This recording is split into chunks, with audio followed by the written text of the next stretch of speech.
Greetings, everybody. This is Jeff Scott. This is May 17th, 2015.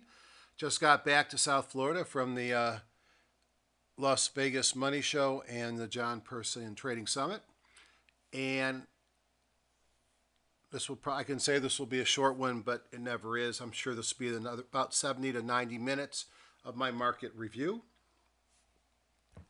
I've entitled this From Resistance to Support, Trading in a Range, and if you've been watching these over the last probably 6 weeks, it's a broken record. And the only thing that's different is I look at this as much of a wedge, and perhaps more so than a rectangle, maybe just part of the rectangle I'm looking at.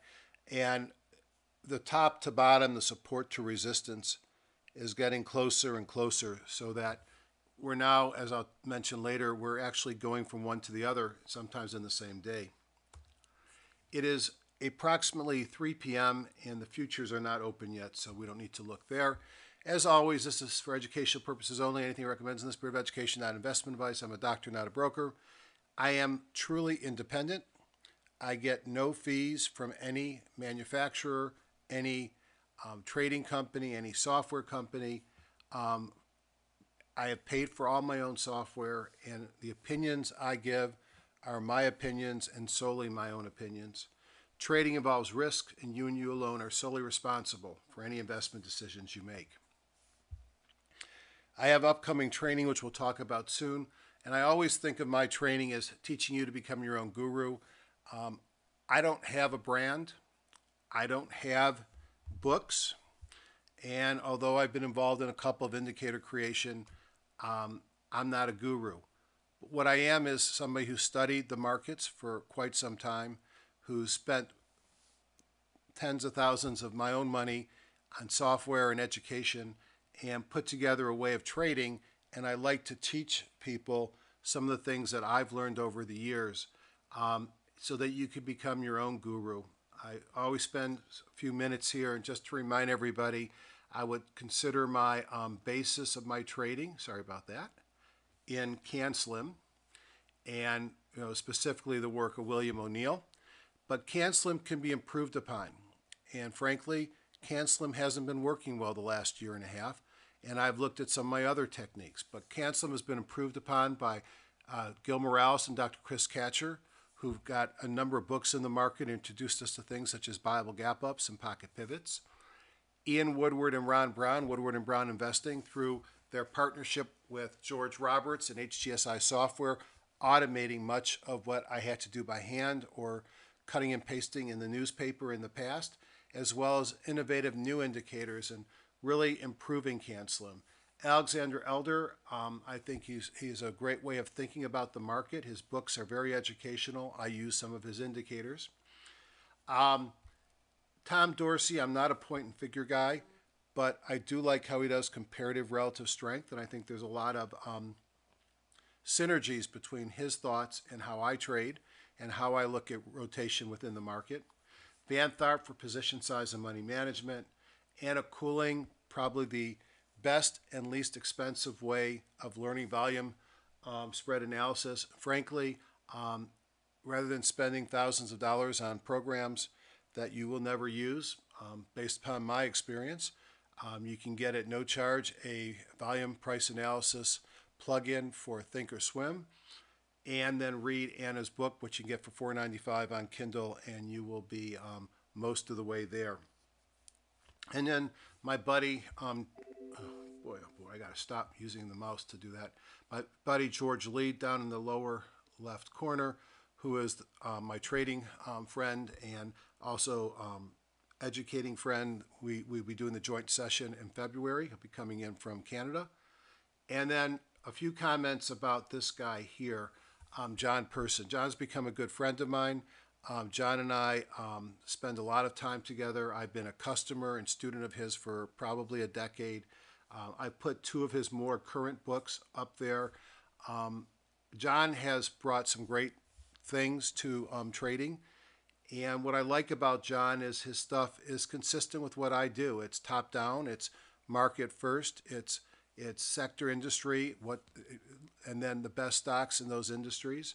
He incorporates his own way of doing seasonality, which in Genesis Trade Navigator becomes quite a useful add-in.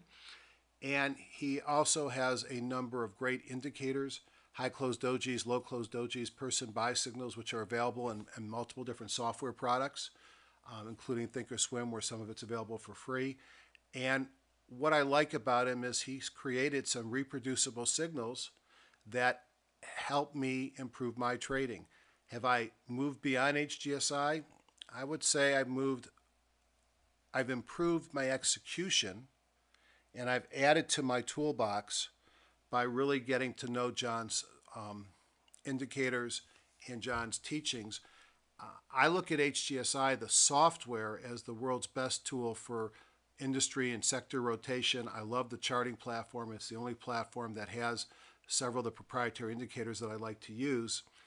John has a way of using on-balance volume, which has helped me in my trading, and he has indicators which I find additive from both a charting perspective as well as scanning and from radar screen in TradeStation. And since I like to look for stocks in an uptrend, pulling back to support and having momentum, he actually has what's called a PPS, person buy signal number 2, which is exactly that signal. And I scan the market on a regular basis looking for setups and triggers that are actionable. If you've never met John, you need to meet John. Meeting him means participating in some of his educational programs. I have a lot of software on my computer. As always, I tell you that I bought a lot of things that I haven't used, and these are the things that I really depend upon. TradeStation or Thinkorswim and Genesis, I use all of them. They all have different benefits. At the live meeting, perhaps we'll discuss some of the pros and cons of each. From a group analysis or stock analysis, HGSI is my go-to product. EdgeRater supports that, especially from a market rotation and signal. I am a big fan of seasonality. I own all 3 programs listed. Magenta Trader is sort of being reformatted as a web-based product. It improves every week. Seasonality Trader is the old Magenta product rebranded. Best Choice is probably the predecessor of all of them, although according to certain sources I know, perhaps it started with Gecko Software and Genesis long before Best Choice even entered the market. I've added person indicators to my list because they now become a critical part of my analysis. They have for some time, and I thought I should bring that to your attention, and I use a number of different websites. Again, the first 2 lines haven't changed. Topping is a process. The market is likely to peak sometime, but this is usually preceded by divergences, which we haven't seen. If you look at the major indices, there's an end-of-week recovery. Economic news was mixed. Chinese stimulus helped at the beginning of the week. Then we sold off on Tuesday. We're nearing new highs after major moves mid to late week. This week, again, know your EPS dates as we're getting near the end of this EPS cycle. And as soon as we finish, we'll start all over again. We start this week at the top of the trading range. Ranges are narrowing, so a round trip can occur in just days or even intraday, meaning from support to resistance and back. And there still remains a question about whether we break out or break down. Ultimately, we're going to break. The direction remains the question. I like to look at the various sectors and some of the components of the sectors. And this is actually, a screenshot of one of the person workspaces that you get with his indicators. And what he did is he actually built a lot of the different major indexes or sectors out with their underlying stocks. And I watched this during the day because you'll notice here all the utilities were up for the day. All right. That might give you an idea of where money might be rotating to. Consumer discretionary was predominantly up during the day, while financials, regional banks, insurers, broker-dealers, and credit cards were all down for the day. So that might be interesting.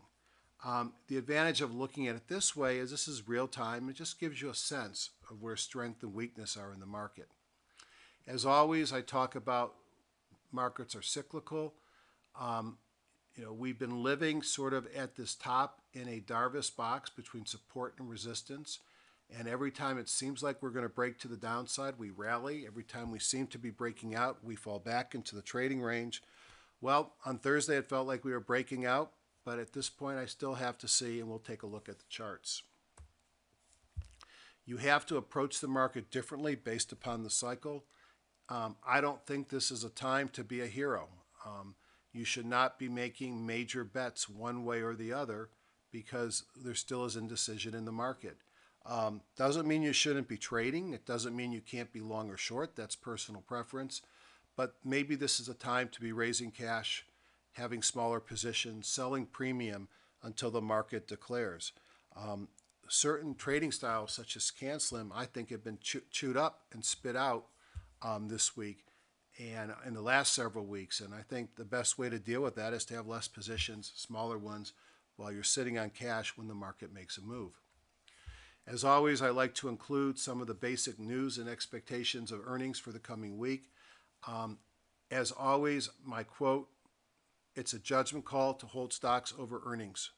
It is bad judgment to not know when your stock earnings date is scheduled. Nothing is worse than seeing a stock sell off on earnings that you own and you not realizing going into it because, by the way, there are many things that I do and you can do around earnings. You can take profits. You can reduce position size. You can adjust your stops, but that doesn't help you with a gap. You can put option collars around your stock. For example, buying an at-the-money put and selling an out-of-the-money put and a out-of-the-money call to finance your at-the-money put. So those are some of the things that I'll be talking about at my June meeting. So if we look at what information is coming out this week, housing starts, building permits on Monday and Tuesday, energy inventories, initial claims on Thursday. Those can always move the market. They did this week. And we've got the CPI and some leading indicators. From an earnings perspective, JA Solar, Agilent, NOAA, one of the high-growth HGSI stocks without a lot of fundamental data that I've been able to review, Urban Outfitters, it's Apollo Investment Group, Home Depot. So even though it doesn't look like a Acorn, although I've heard it's reporting before the open Monday, but before the open Monday or Thursday, I think there's some variance depending on source. Bottom line is not a busy week of earnings, but a lot of stocks that growth stock investors are probably following. So our agenda, my introductory comments, quick review of the market, top-down analysis, bottoms up, and we'll say goodnight. So my meeting is full. There are two attendees. One's first initial is a K, and I have to go look at the other's first initial. But the point that I want to make is everybody but two are paid or have made other arrangements. If you've bought one of my computers and your first name begins with an M, I'm still holding a spot for you. But other than that, I'm done. If those two non-paid registrants don't commit with a check this week, then I'll open those two spots up. So if you're interested, there's a good chance that you'll have a waitlist position filled. I'm going to start the waitlist as of now. I'm not going to increase the absolute number beyond where I'm at, but I wouldn't be surprised if I have one or two spots open. So if you're interested, you need to email me at hgsidoc@gmail.com and go from there. No guarantee that the discounted hotel rate's available, but we are out of season, and when you're out of season, things are pretty much cheap and affordable down here. So let's jump first into EdgeRater. Let me show you how I use EdgeRater to get a sense of what the market is doing. So the first thing I'm going to do in EdgeRater is I like to check the Hindenburg. Now, I find the HGSI symbol, I click on Hindenburg, and you need a list I call the Hindi list, which is all the NYSE and the spiders.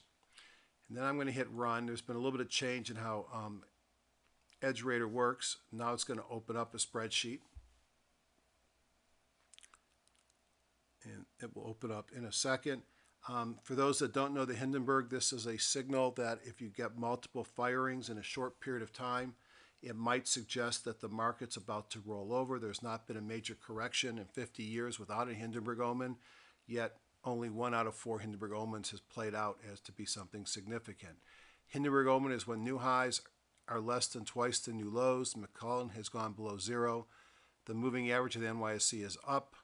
Both new highs and new lows are greater than 2.2. So if you think about it, if you have a lot of new highs and a lot of new lows, and you can't have a ton more new highs than new lows, the McClellan has gone negative, you're talking about market turbulence. As you could see, we do not have a Hindenburg today, and we haven't had one for some time. The next thing I like to check at is my bucket. So I want to take the S&P 1500, and I want to run it through a filter, and I want to figure out how many stocks are above or below the midline, how many are at each decile, between 0 and 100 if you use the lower band is 0 and the upper band is 100, and how many stocks in the S&P 1500 are actually above or below.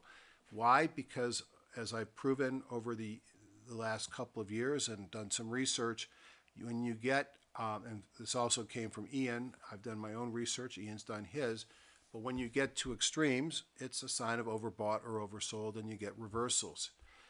We're sort of almost at 50-50, with 57% of stocks above the midline of the Bollinger Bands, and we only have 6% of the stocks above the upper band. I would call this neutral. So if you're bullish and are expecting the market to break up, then this is supportive in that we are not overbought. Now let's go back to where we were a week ago, and I think a week ago I said something along the lines of, I think I put it on the website, that we are at levels where we usually bounce within 2 days. So you can go back to April 30th, and this is what oversold looks like, with nearly 35% of the stocks were below the Bollinger Bands. And I've got to go back nearly a month to show you what overbought looks like, which is probably right there. This is April 15th, right before tax time, almost a month ago, or a little bit beyond a month ago. We're at 14% of the stocks above the upper Bollinger Band. And if I go back into March, I think I can get a bigger number.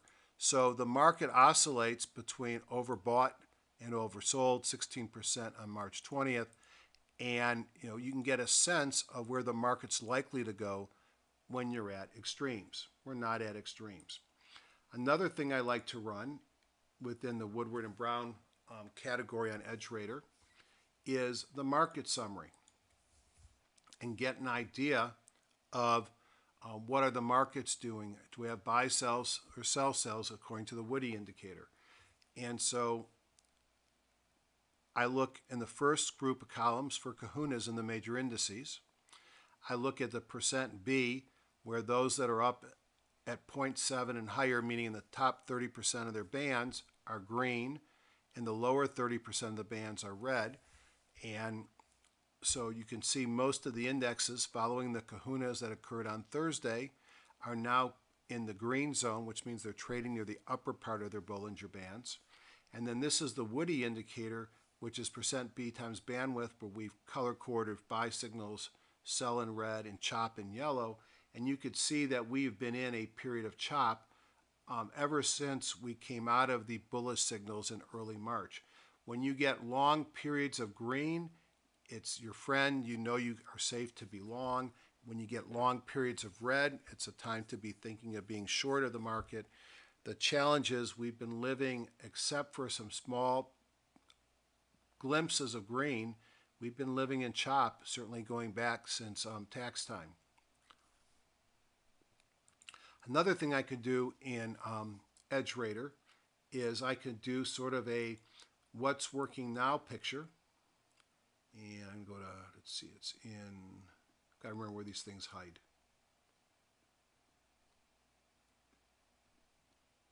Pro Tools. Boy, this mouse is touchy.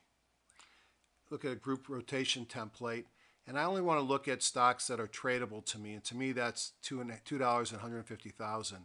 So I'm going to run this analysis, and it's going to give me an idea of what stocks are leading now that I might want to go look at in charts, but also which ones are moving at the fastest velocity and which one's velocity to the upside or downside is actually increasing which would be a derivative velocity called acceleration.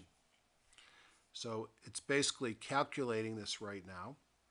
And this is using a 22-period rank of change, or change period, and then it uses a rank averaging period of 5 days. And it takes a couple seconds, but I think it's worthwhile to show you just some of the power of this product. And you could see here, these are the highest ranked products. And I look at these. Syngeva's a buyout. iCloud, ASPS, Lane Christensen, Quality Distribution, National Steel. I might want to look at those stocks. These are stocks that are not necessarily ranked at the top. You could see they're sort of in the middle, but they've had big changes in rank week over week. And then these are stocks who have accelerated where they're increasing the amount of change they've had week over week. So for example, Holysys had dropped 8% the prior week from a rank percent and then gained 11% this week.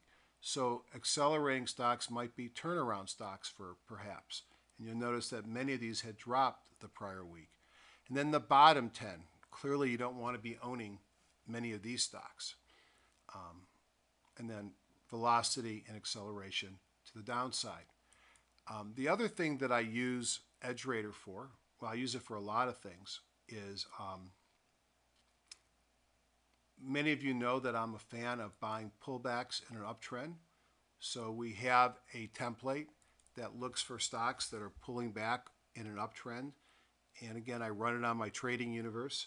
And the whole goal here is for me to generate high probability lists for trading. Some of the other tools were to generate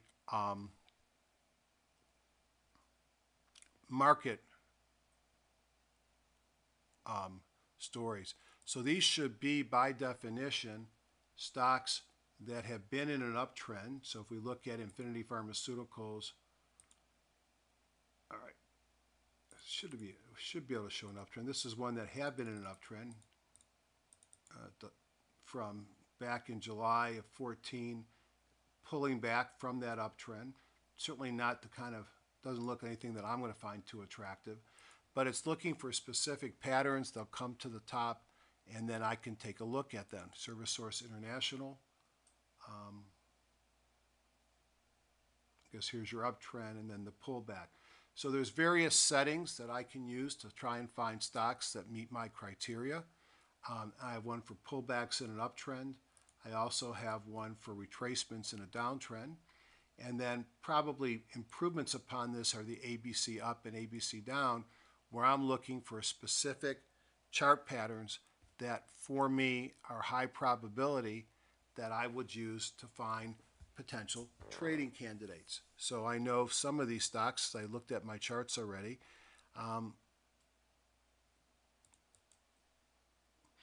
Here's a stock in an uptrend that's pulled back and moved off of support.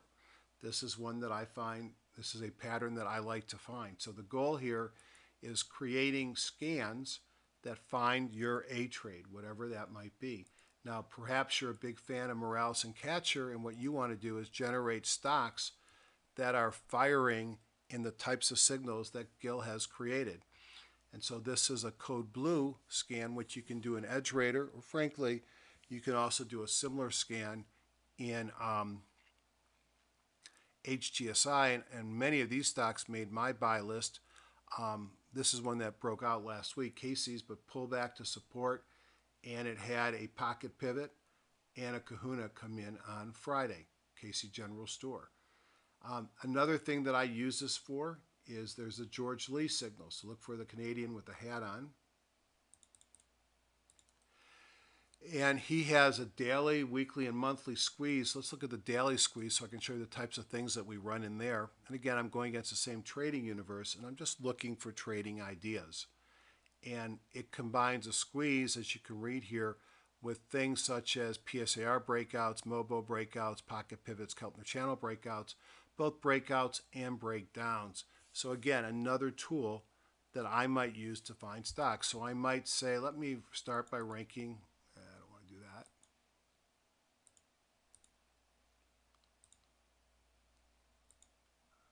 brought my counter channel breakouts to the top. Then my pocket pivots come to the top. My mobile breakouts bring them to the top, and then my PSAR to the top. And so now all the stocks that fired a breakout in a squeeze are sitting up at the top. And Stag, don't know anything about it, but it had a PSAR reversal, a mobile breakout, and a pocket pivot from a squeeze. So that might be interesting to look at. Not that interesting. It's too much of a downtrend for me. But you can see that it traded down and closed up for the day on enough volume to trigger a pocket pivot. Bed Bath & Beyond. Here's one, have been in pullback, nice run up, pull back to support. And there's no surprise that on this date, it signaled with it's in a squeeze. You had the PSAR recent reversal to the upside. And with this volume, it looks like it's probably enough or close to enough for a pocket pivot. So I use these tools to make my life easier to both understand what the market is doing as well as to find stocks that meet specific criteria. Then I look at TradeStation, and I'm going to probably come back to it later to show you additional ways that I use it. But I start with my market monitor, and I'm looking for evidence of force, of divergence, and I'm looking for person signals and Elder's impulse indicator on the major indicators. So I'm going to look at the NASDAQ, and I'll explain what I'm looking at. From the Elder side, I'm looking at the color of the bar. If the bar is painted green, then it's okay for me to be long or hold. I should not be shorting. If the bar is painted red, I can be short or I could be holding, but I shouldn't be going long. And if it's blue, I don't have a signal. If there is a red dot at the top of the price bar, then that represents a semi-automatic MACD divergence scanner. So it suggests that you are getting newer highs with less MACD pressure or less participation perhaps in the market, and that could be something that you would see prior to reversal. And you can see here clearly that after a cluster of these, the market pulls back, and I can get them on the daily or on the weekly. Now the reality is, yes, that's true. After a cluster they pull back, but they kept going up for quite a few weeks after the first MACD divergence. I look at my high jump to make sure I'm not at the top 10% of the extension from the moving averages that my index has been over a period of time. The high jump is fine there. And I look at these magenta and blue lines, which are person sell and buy signals. So NASDAQ green on a buy signal heading towards the top of its channel, not high jump. Like the NASDAQ weekly, it's on a buy. The MACD divergences seem to have worn off. The Dow Jones Industrials getting up to the top of the channel, but green and in a buy. High jump doesn't scare me. Green on the weekly, no MACD divergence issues. S&P 100, it's got some MACD divergence. What does that mean? It means that this high where my arrowhead is here had a higher MACD histogram than this new high here did. So you have a divergence in MACD versus the highs. So I've got early MACD divergence, but I'm still green in a long-term green. So also a buy signal, but with that gravestone doji looking chart or pattern and getting close near the top of the channel, perhaps running out of steam. Semiconductors, green, green. Really not much to say, more in the center of the channel. Cash S&P 500's green on a person buy signal.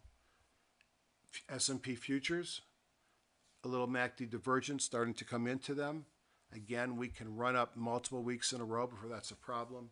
And clearly, both from an elder perspective and a person on a buy signal. NASDAQ 100, similar pattern. And the Russell 2000 futures, big doji there, which might be something to pay attention to based upon where the market is going. But we're on a person buy signal. It is green. We're blue on the weekly. So the Russell looks weaker, or it just looks earlier in the rebound and recovery. And then the IWN Russell ETF, pretty much the same. So I do that, and then I might, for example, to get a sense of what the market's doing, go into the scanner and look at, I'll look at all stocks that fit my volume characteristics. And one of the things, oh man, this is touchy. Let me go back to the scanner. I might want to look at the number of high closed dojis. And on my major list, there were 120 high closed dojis. High closed dojis are defined as a stock that's pulled back. Let me see if I can find one that's actually more obvious. Stock that has been not in an uptrend. So here's a stock that's going sideways. I guess it's pulled back from this resistance line that has a doji. And then within the next 3 bars, you have a close higher than the high of the doji bar. So in a downtrend, a doji followed by high close higher, a close higher than the high of the doji bar. This gives you a buy signal either at the end of the market or beginning of the next day. So I scan to find stocks that are giving me buy signals on the basis of a high closed doji here. Downtrend, doji. Person buy signal came in on Thursday and a high closed doji on Friday. So I'm looking at being able to scan the market so I don't have to look at 500 different charts on a nightly basis. So as I said, we have 120 high closed dojis and we only have 72 low closed dojis. So on that reading, I've got more new buys than new sells. That might be something that's important. I might want to go into my list. It's about 1,500 top stocks. And I might look for all of those that are generating a buy signal today. So these would be stocks that are in a weekly buy signal that are generating a new buy today. So look at Horizon Pharmaceuticals. Here's a stock that's been in an uptrend, and it's generated a new buy signal today. KLAC, new buy signal today. Nuvasiv, a new buy signal today, and there's my weekly buy. Or I can look at buy signal 2, for example, and look for stocks that are at monthly pivot support, which is this gray little bar, and they're giving a new buy as they're moving off of monthly pivot support. So sort of my pullback to support. So I may come back and revisit the person stuff later. This is a plugin for TradeStation. He makes a plugin for Trade Navigator, and there's a limited set of tools that are available for Thinkorswim. Now let's go into HGSI. We're a little bit over a half hour in, and let's take a look at the market within HGSI. So I'm going to go down to Major Markets Plus. I'm going to pick, it's right there, and I'm going to my top-down view, which is all price and volume related, heavily weighted yesterday, Friday, some weighted for the week, and some weighted over 3 weeks. I'm going to make sure I rank it by raw combo, and what do I see? NYSE and Dow up at the top. Okay, that's good for the markets. But the small stocks are the least up, with the Russell 2000 being down near the bottom. Volatility in the dollar had a tough week. Treasury bonds were were in the middle, up 2% on Friday as interest rates started to come down. So I might want to look at some of my favorites here, and if there's markings on the chart, these are markings that are from the last time we looked. So this is the S&P 500 cash. I just want to remind everybody that on Thursday across most indices we had kahunas, because I'm going to go out of this view and into a cleaner view that I like to look at my indices on. So this has been the top of the range over this move up in the market. This has been, to me, sort of the lower border. Now, we did break below this border a week ago, but as I look at this, I can pretty much continue this trading range up, and something is going to happen as it gets narrower and narrower. Now, if I wanted to say we're in a rectangle, I could do that as well, but we've really been living in the upper part. My guess is that one of these times we're going to trade above it like we did at the end of last week. It's going to hold, and the best thing will be if it moves up, comes back and retests, and then goes up again. So interesting thing happening in the S&P 500. The wedge is getting tighter and tighter as we remain range bound. Look at the Dow Jones Industrials. Sorry about that. This is probably the top of the box. This is the bottom of the box. We broke through shorter term resistance. Got to get through the top, and then it's happy sailing. Look at the NASDAQ.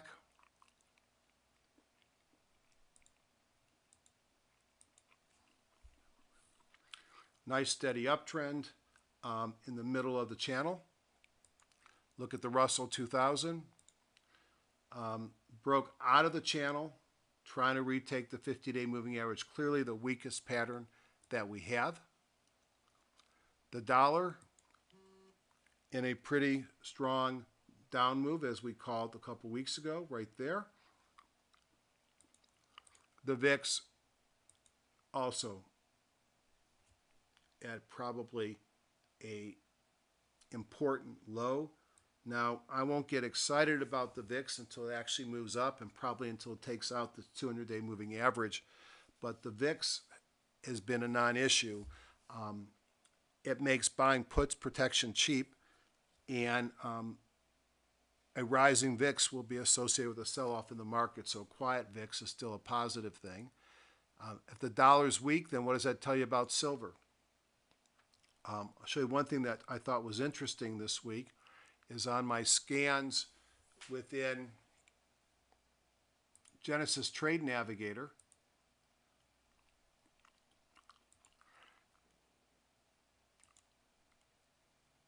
Multiple silver stocks, and CEF is sort of a gold and silver fund.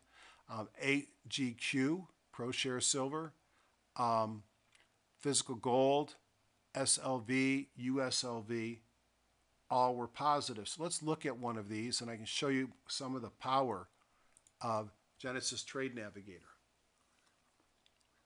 So the first thing is, let's pay attention to the two charts on the right. The daily, and then on the right, the monthly, or weekly rather. Now I could open up, maybe I should open up a monthly chart.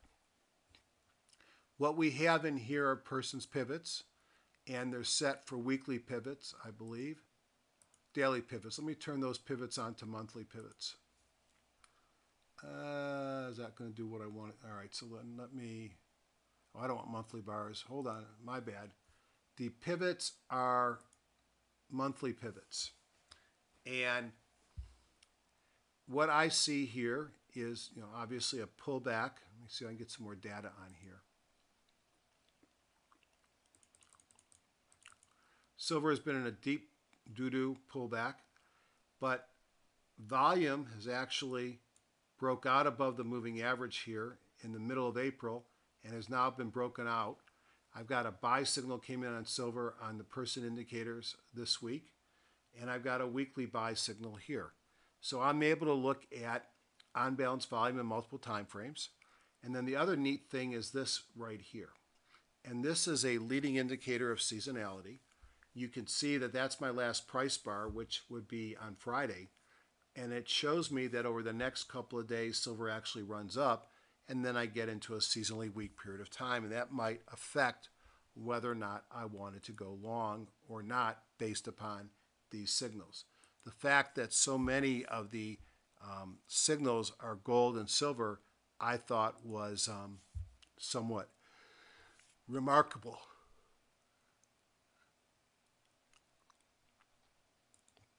I also look at intraday at a number of different indices. Here's the E-minis, the NQs, the Russells, the NYSE, and the YMs. And I'm looking for these person momentum buys and sell signals. I'm looking at the Advances in declining by individual index, something that's put together by John for Trade Navigator. I'm looking at on-balance volume, and I'm looking all day for divergences to see if there's a signal that might give me an edge. But you could see we ended the week on a intraday 60-minute E-mini buy, NQ buy, TF buy, NYSE buy, NYM buy. So the market ended strong. And we pretty much across the board have daily and weekly buy signals at this time. Perhaps more evidence that this market goes higher. So with the dollar week, no surprise that we had a big jump in silver. And if one is interested more in gold, probably looks the same way, actually knifing through and closing above the 200-day moving average. So this is important resistance, and it'll be interesting to see if it can hold this and start to get into an uptrend. But when you've been this far below your 200-day moving average for such a long time, you should be very clear to all of us that this is a instrument that's been in a tremendous, not this one, downtrend for quite some time. And it's interestingly, I kept putting in this major support in the past at 115. And where are we at right now? Opened at 114, high of 117, close of 113 and an 8. So we'll see if that 115 can be breached and a close above it. Now, I've now got my sense of the market. As I said in the beginning, we're in a very narrow trading range. We keep knocking on heaven's door at the top of the range and falling back. One of these days we're going to break. Let's take a look and see what's moving on the indexes. Now, I'm sure this signal is in HGSI, and if Ron or George wants to send me an email, I'm going to open up Warden and look for a specific chart. I guess I'll open up this version.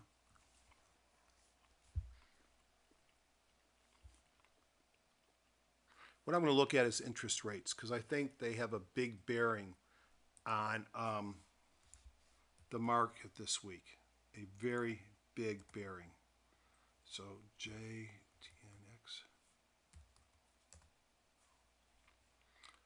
All right. I know it's TNX.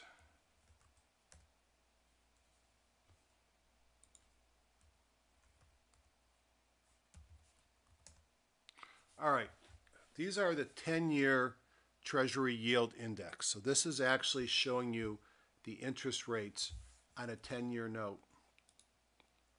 And let's make it a 1 day.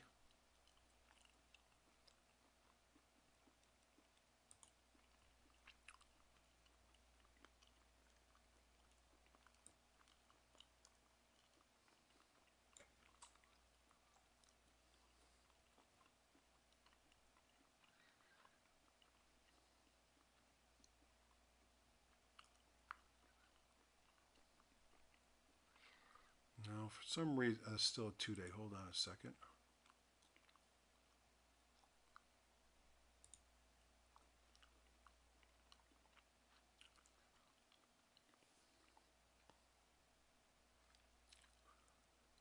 It's not doing what I wanted it to do.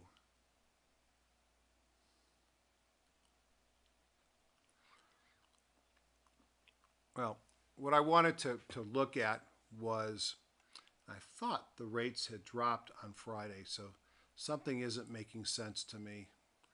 I don't have any time to figure it out. But, okay. This is what I wanted to show. So I'm looking at 15-minute charts on 10-year Treasury Yield Index.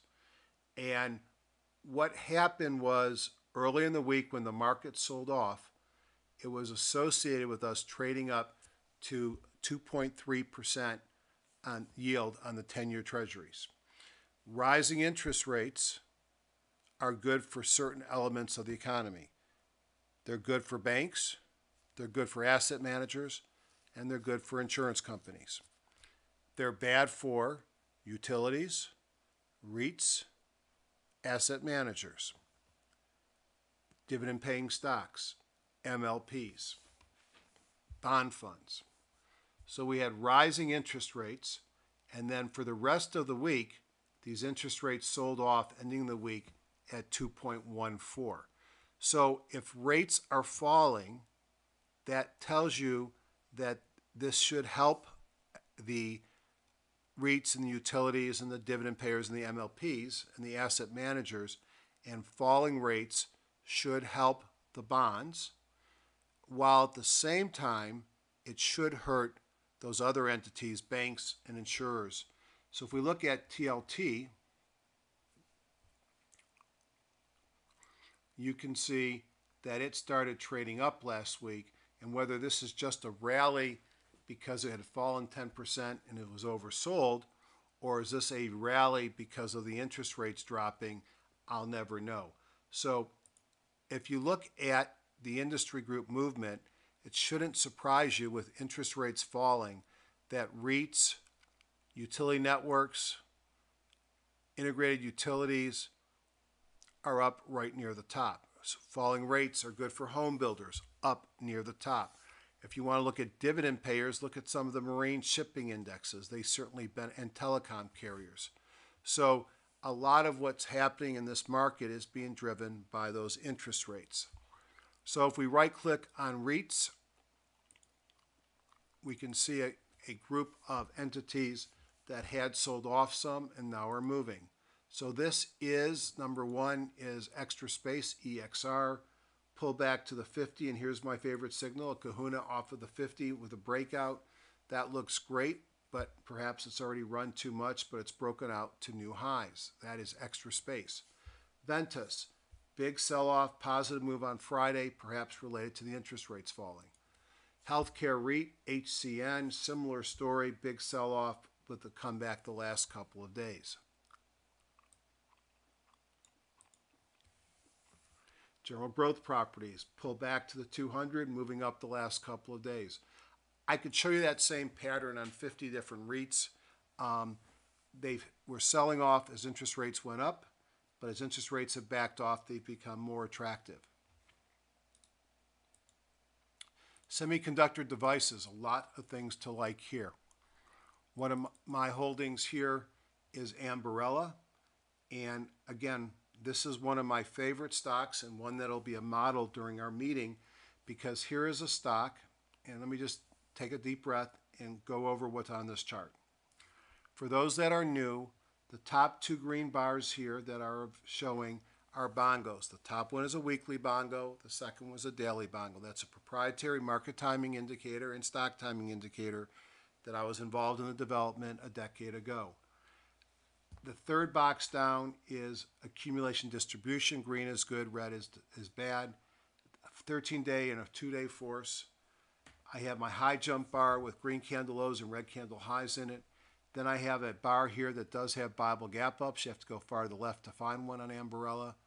Then I have a squeeze with the Keltner channel, the Bollinger Bands going inside the Keltner channel. From David Elliott, I got mobile breakouts and breakdowns. Down here, I have pocket pivots from Morales and Catcher. I've got on balance volume and a 10-day or 10-period moving average that I use. I have my kahunas down here, another momentum indicator. In the chart window, this dark gray line is industry group. The little red and green dots are Wilder PSAR. I have an 8-day exponential, then a 1750 and a 200-day simple moving average. It seems like a lot. Just remember, green and blue are good, red is bad. So what I look for all day long are growth stocks in an uptrend that pull back to the 50 and then get momentum coming in like a kahuna. So there's a buy point here. You had a buy point here, although you didn't get your kahuna until you were up here. Certainly another buy point down here off the 50 with a kahuna. And you notice that each time it pulls back to the 50, you end up, although you did slice below it back here in February, you ultimately get a good bounce. So the stock ran up, went sideways, and on Wednesday or Thursday it bounced off the 50 with volume. See, it had kahunas. Everything is green coming out of a squeeze. Very pleased with how this stock has behaved. I have a long position in it. Qualcomm. Everybody likes to hate it. They had questionable numbers. Microsoft said questionable things about them. I believe it was Microsoft, maybe it was Apple. Yet the stock continues to show resilience. On-balance volume broke above its medium. It's all green. It's in a squeeze.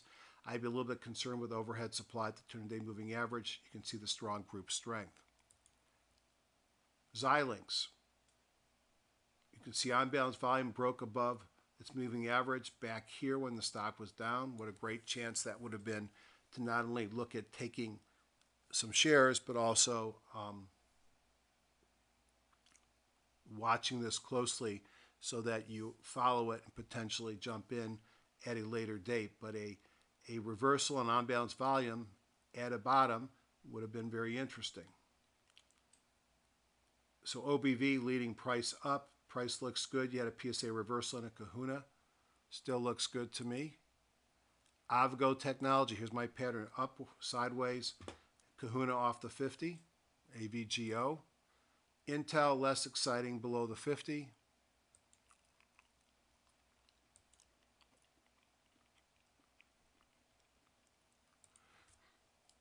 Here's Cavium, another technology stock, a little bit below the 50, but similar patterns, pullbacks towards the 50. And then I make a watch list of stocks like this, and I look for kahunas coming in to show me that they're moving. And I own a couple of these. Let's see if any of the other ones are up here. Yeah, this is one that I own as well. Similar pattern. Traded up to the 50, had a kahuna, and made my watch list, and then I bought it as it went through the 50 a couple days ago. So it's a pattern I like and one that we'll be teaching at our meeting. So semiconductors are doing well. Entertainment content, 21st Century Fox, Class A.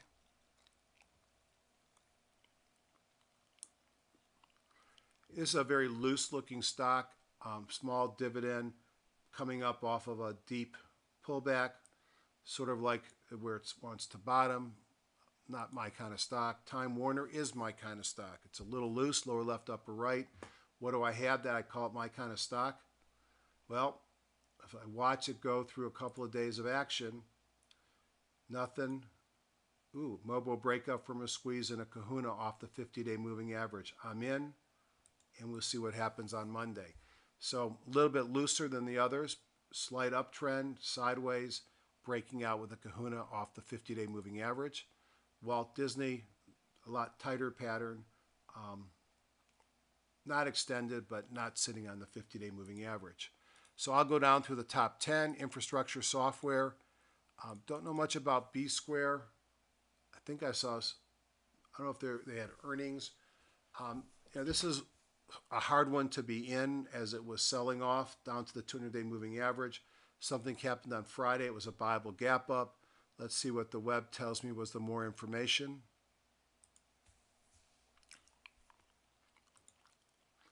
Gains after earnings. Well, that's always a good reason to gain. So you might want to take a look at B Square.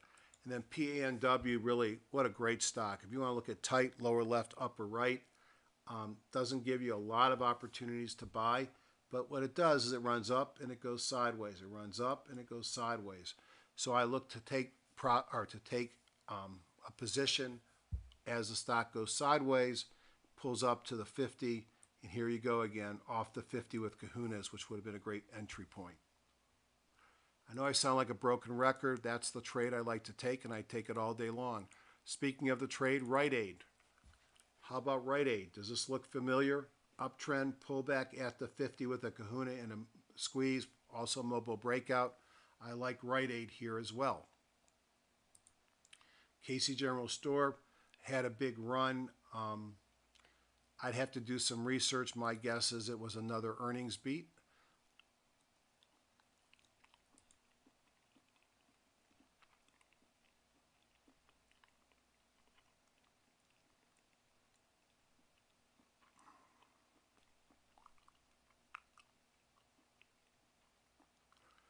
rises on higher, that's food sales. It was upgraded. It has to be more than just an upgrade to move that much, but Casey's General Store looks interesting. Walgreens Boots Alliance. I put this on my watch list and I want to see something come in. I'd like to see a kahuna. It did have a mobile breakout from a squeeze on Friday at the 50.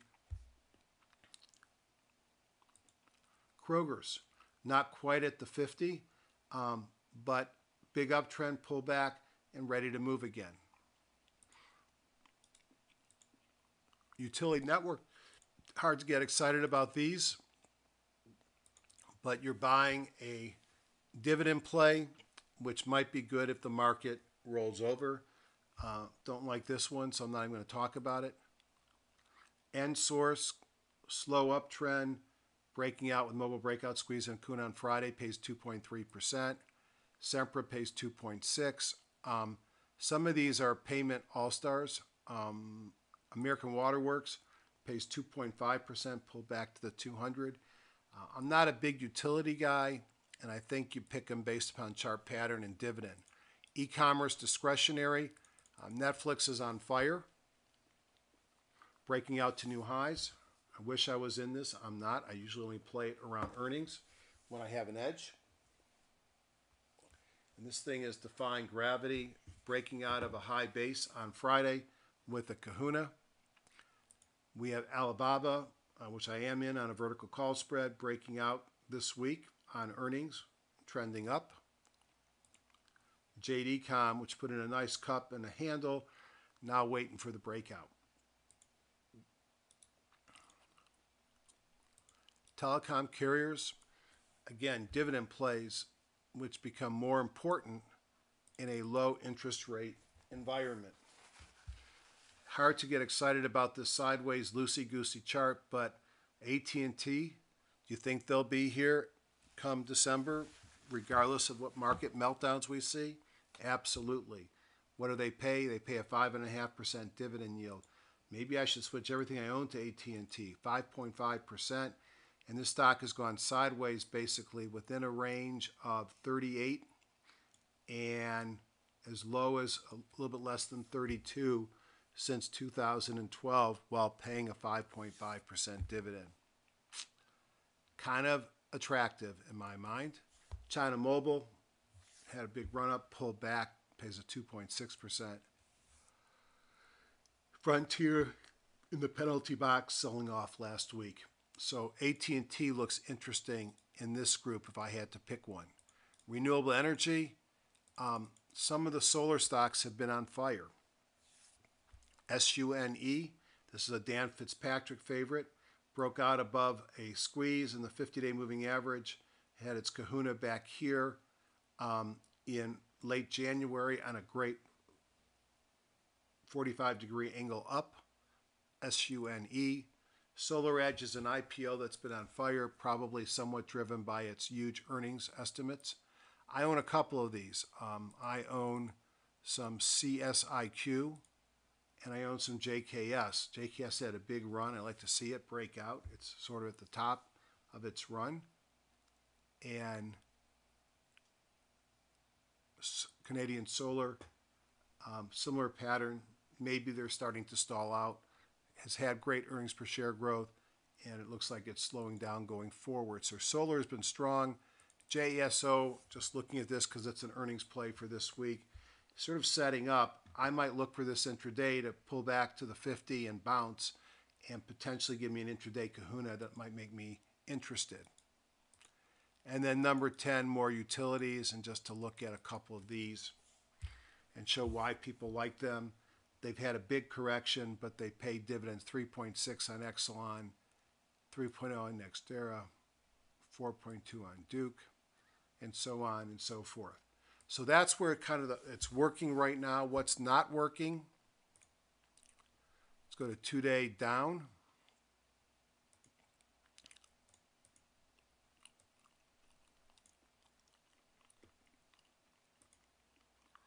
Power generators, banks, no surprise because they make money as interest rates go up.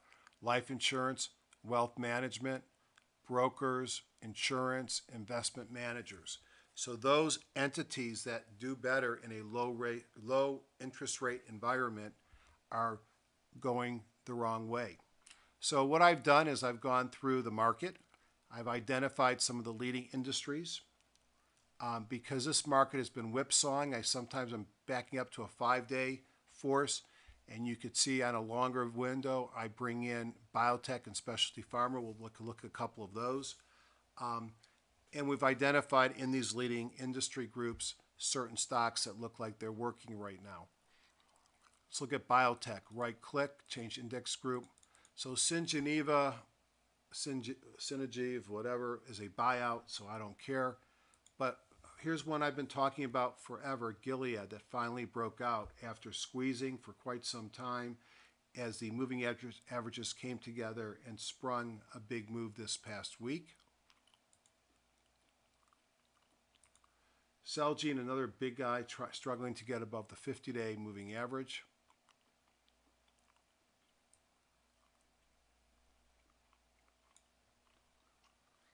Now, if you like biotech, you could just buy the IBB. And the interesting about the IBB is it's sitting right off the 50-day moving average. The question on the IBB that I have is, are we at a, is this a climax top that's now resolving? Let me go on a monthly. Look how this angle of ascent just almost went vertical up to here. So are we just digesting those gains to go higher? Or is the IBB setting up to roll over? And I think time will tell. And if you look at some of the big guys in the IBB by Genidec, sort of in a downtrend, looks like the IBB, but worse. Alexion also looks pretty horrible. So it'll be interesting to see Amgen kind of holding its own. Will the GILDs and the ICPTs and some of the others that are moving be able to keep this market intact, or are we starting to see a leadership rotation out of biotech? Now, I'm going to go back into my trade station for a couple of minutes. So just to give you sort of a tour of what I'm doing with TradeStation, end of day, intraday, and over the weekend. I start with a workspace, and that this workspace this is what's called a radar screen. And in a radar screen, I could list instruments. You see, I start with some of the indexes, overnight futures, there's some duplication. I have the Direxion bulls and bears. I have my sector ETF so I could see which sectors are leading.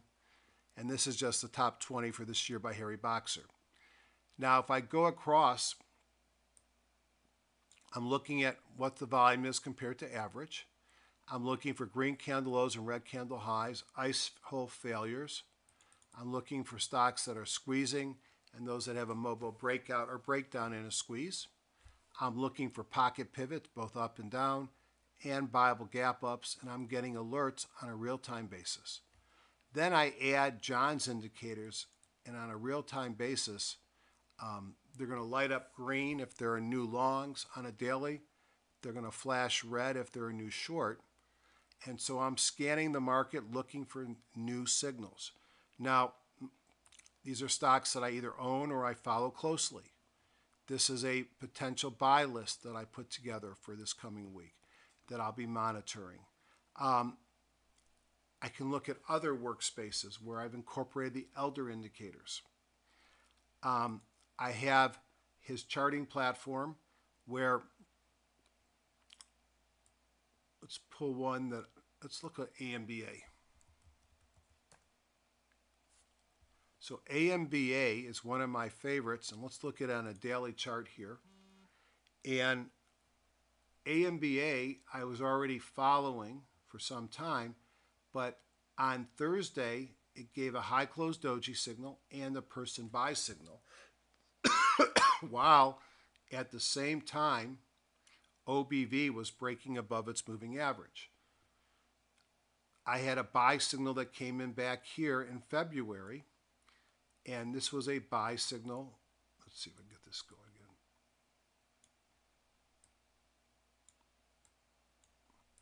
that came in again as OBV broke above trend line and got above its moving average. So this scanner is firing off to me those that have high closed dojis and buy signals. Now, if I go back to the scanner and I use up to in TradeStation, I can do a radar screen which has pretty much as many signal generators to the right as I want, and I can put in that radar screen about 1,000 different instruments, and then I create alerts around these. So for example, let's say the market opens up Monday morning and I'm sitting at my desk, and the first thing I might do is I might double click on Bible gap ups and go down to my Tigers, which is my broad watch list, and see which stocks gapped up. And gap up occurs at the open, and I require 100% of 75% of the 40-day ATR, which is the Bible gap up minimum for Morales. And this tells me what percentage of that move has occurred. Then I require 100% of the 150% of the 50-day average average volume on a stock. And so it turns green once it meets the volume criteria. Now, if the stock is trading above, I believe, I have to see if I got this set at the 50 or the 200-day moving average. Let me just see what I've got it set at right now. If I'm trading above the 50-day moving average and I meet the gap and the volume criteria, then I paint a green box here. Now, these fire real time during the day, letting me know that a Bible gap up has occurred, so I have the ability during the day to make a decision. If the red box is here, it means it's below the 50-day moving average. These yellow are stocks that gapped up but never met the volume criteria. I'm going to skip the next couple, and then I have my person's indicators, and then I have my earnings dates. So I sit here on a big screen monitor where several hundred of these are showing at one time, and I'm constantly scanning the market during the day for signals.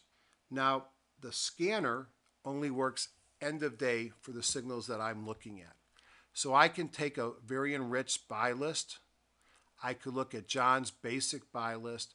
And if I want to find stocks very quickly that are giving a buy signal on a daily basis, let's take a look at AIV. AIV, actually I'll do a little bit showing you this. AIV is it's a REIT. This blue dot is the buy signal. This is the on-balance volume, which is leading and heading up. And these are my indicators that I've culled down to what I call Jeffrey's dots. And it starts on top with, which you can't see, as a Bible gap up. And then I have pocket pivots up and down. Then I have mobile breakouts, down in red, up in green. Then I have a squeeze, a PSER reversal. I have kahuna forces. And I have green candle lows and red candle highs. Actually, the second to bottom would be the red candle high, and then the bottom would be the kahuna forces. So I'm able to find signals occurring where I'm starting to get my signals at the same time.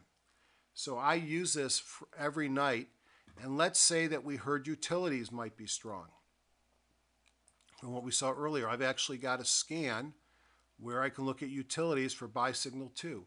So these should be utilities, let's look at Duke Energy, that are in a new buy signal occurring right off of support. And this green line is S2.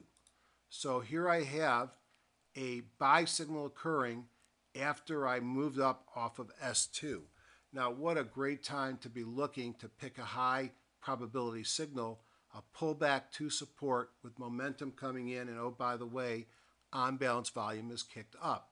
So I use these scanners. As I showed you in the beginning, I also can scan the various lists looking for high closed dojis and low closed dojis depending upon what the market is doing.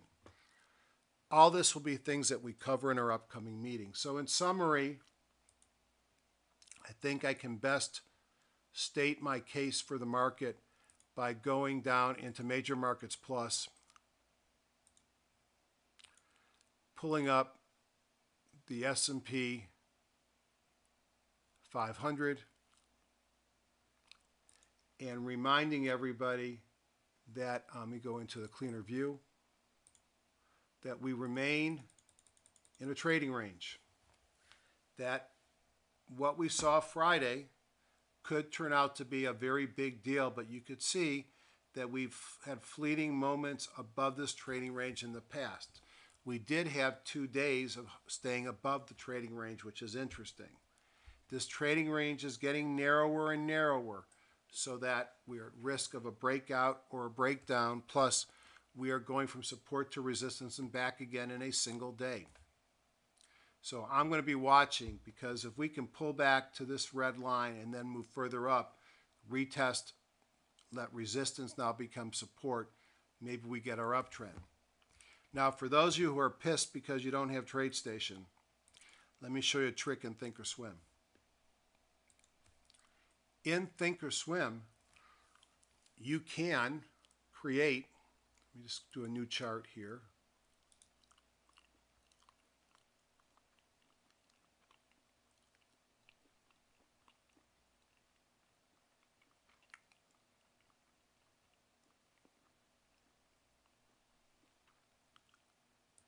Oh, what I want to do. All right. I don't want to kill this. Let me just show you what I've done here. This is a chart that's got on-balance volume with the moving average, something that the people that attend my meeting I will give to. Volume, and then this is a daily chart, and these big blue and these big yellow are the person signals. So I'm able, so let's look at Amberilla, AMBA. We had a buy signal come in on Thursday. So I'm able to look at these signals during the day in Thinkorswim, and it's free in Thinkorswim. Not only can I look for signals, I can scan the market. So let's look at, are there any biotechs that have a PPS buy? Let's see. So let's go PPS buy signal. And I'm going to scan in healthcare. So in healthcare, are there any new PPS buy signals? Wait for the results. So I can actually find some of these same signals. I know a lot of people probably own, well, I hope you don't own too many Mankind's, but let's go look at Mankind. So let's send Mankind to my chart. So here's a healthcare stock that gave me a person buy signal on Friday. I can also put person's pivots in here as well. So if I go to studies, add study, John Person indicators, person pivots, and let's see if I can go into my studies, edit studies, and find those person pivots. And let's change those person pivots to monthly pivots.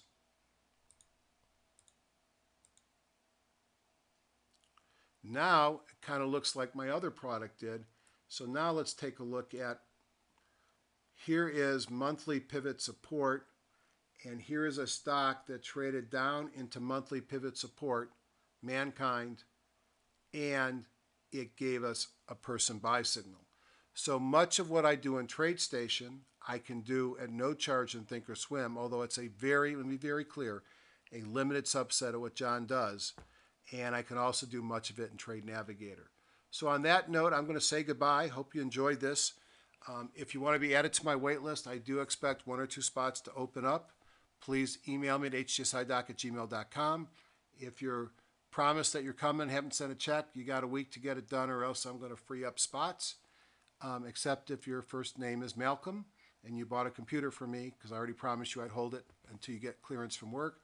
And we'll see you all soon. Goodbye, everybody.